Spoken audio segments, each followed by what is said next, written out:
Okay, so my presentation is, are there disciplinary alternatives to the removal of recess?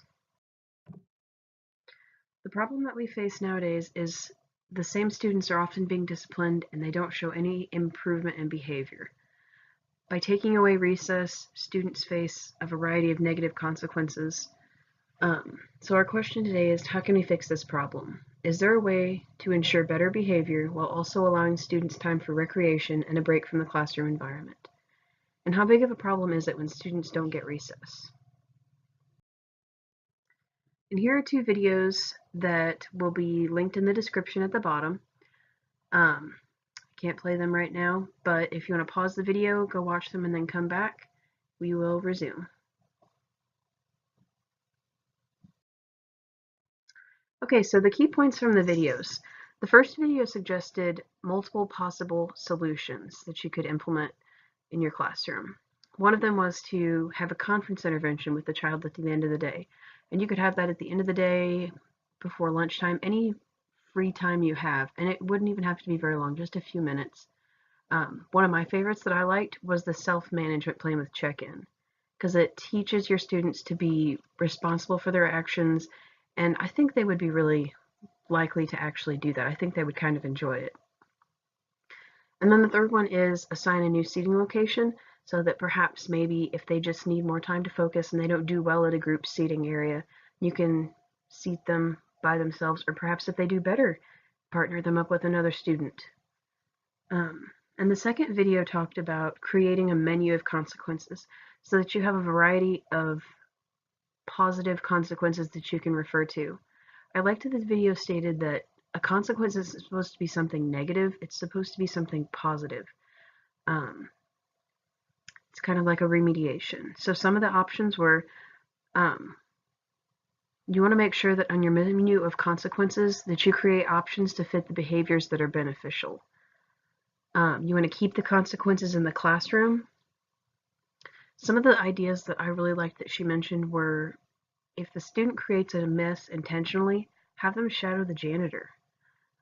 Schedule a time throughout the day for them to do that so they understand that their actions cause consequences for other people. If a student writes on the desk, have them clean the desk or desks. I know that was implemented when I was in school, and it worked pretty well, because usually kids that did have to clean the desks, they didn't do it again. And the last one was, if a student loses their temper and breaks a pencil, you can't very well just go make them buy more pencils. So the best way to go about that would be find a job for them to give back to the community. Anything like maybe picking up trash on the playground or planting flowers around the school, anything like that. So one article that I found that supported the need for recess was why taking away recess is a counterproductive punishment.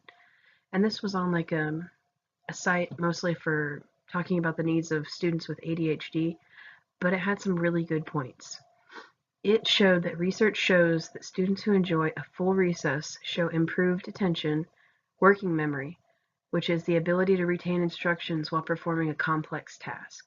Which I know this is so important because I've seen it a lot, where the teacher will give instructions and the kids are all looking at the teacher, but then whenever the teacher gets done talking and sets them free to work, there's a lot of kids that do not understand what they're doing, or they just need to ask for the instructions again.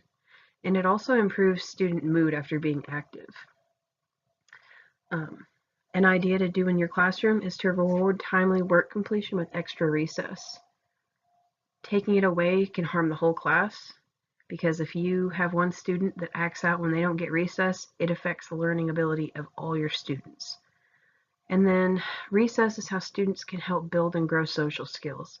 That's when they interact with their peers and really develop their social skills and make friendships that will help them in their future endeavors. Another idea that I really liked was on classroom strategies for behavior, and it was about giving students a voice. A suggestion was to have classroom meetings and to ask your students if they have ideas on potential consequences. Ask their opinions. I know I always like it when We have work meetings at my work. It gives everybody a chance to state their opinions and offer opinions or things that you could be implemented to improve the environment there. Another point that they made was to reaffirm good behavior in class. So for every student that misbehaves, you need to be complimenting or reaffirming the actions of 5 other students that are doing something great. Because usually if a student is acting out, like let's say they're not paying attention when you're giving instructions, find a student that is paying attention. Be like, thank you, Lily, for paying attention and sitting quietly at your desk and listening when I'm talking. Students, when they hear that, they are more likely to sit up straight and seek that positive attention themselves. Another thing is to use positive language to affirm good behavior. Focus on what to do as opposed to what not to do. And at the end, we need to ask ourselves, did we address our questions? So our first question we had at the beginning was, how can we fix this problem? Well, we found that we can create a menu of consequences. Keep consequences retained in the classroom. Instead of taking away from the student, give them a consequence that helps them grow as an individual. Help them to give back to the community and learn from their actions. This is more likely to have a lasting effect on the student, and I think it's really going to make them rethink their actions. Using positive reinforcement and paying attention to how well students are doing is also very important. And then having classroom meetings to give students a voice. It allows them to become independent and feel that they are actually valued at school. Our second question was, is there a way to ensure better behavior while also allowing students time for recreation and a break from the classroom environment? And again, we have create a menu of consequences to be carried out in the classroom. This ensures that you're not taking away their recess time. And you can also reinforce positive action rather than negative actions. That will hopefully improve the likelihood of positive behavior in your classroom. And know your students. Find the root of their misbehavior. Try to understand why they act that way and come together to figure out a way to keep that behavior from recurring. And then our final question was, how big of a problem is it when students don't get recess? So we found out that students can lose out on valuable time to develop their social skills. They can be sluggish in class, which can result in a cycle of the same punishment. Their learning capabilities will not be at maximum potential. They'll be sleepy or tired. They won't feel energized. They'll just be focused on getting out of school and going home where they actually can run around. Teacher frustration at students not retaining instructions. That's a big one. With the whole working memory thing, students that go to recess will have better working memory, and that will hopefully happen less in the classroom.